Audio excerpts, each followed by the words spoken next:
Hello again. I was watching this TV show. Had this 77-year-old American president has a heart attack and dies in office. And they're scrambling around trying to get the vice president sworn in and everything with that. I thought it was funny. 77 years old. And everyone tends to think, well, that's old. How can we have a president that old?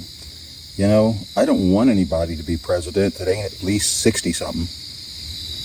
Life experience says a whole lot. Stuff you can't get in a university classroom.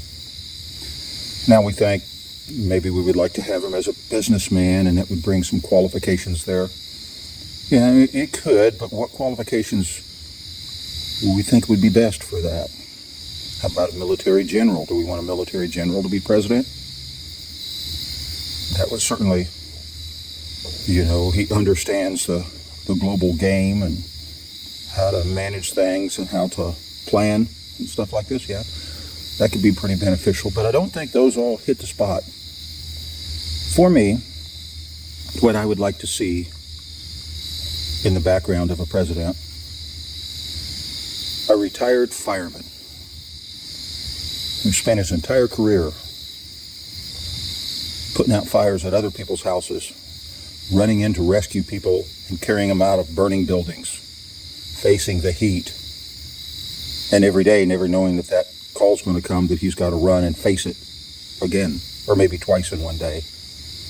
But standing up to that, and the challenge, and being able to organize the other men, how to deal with the fire, how to face it, how to run the risk that is necessary every day to do that job for his community. That's what I'd like to see in a president. It's kind of like over there in 1 Timothy 3, where Paul listed the qualifications for being an elder/pastor. He lists that he's got to be a man whose family is in subjection to him. He's in charge, and there's not a question about it. There's no back-talking wives. There's no unruly children. And a 3-year-old tends to have unruly moments, but you train them. So the children need to be old enough that you can see if that training has occurred. So maybe he's got a toddler, but he's also got a couple of teenagers. This kind of rules out anybody, these 30-year-old pastors out there. Yeah, they simply ain't old enough for you to know if they're qualified or not. He has to be a man who's established in the community, that everyone respects him for what he's made of. And when there's a community problem, they listen to him for what they need to do, how to fix it. The river running on the south side of town is flooding. He's the one they look to organize the people to get down there and fill sandbags and hold the waves back, protect people's houses.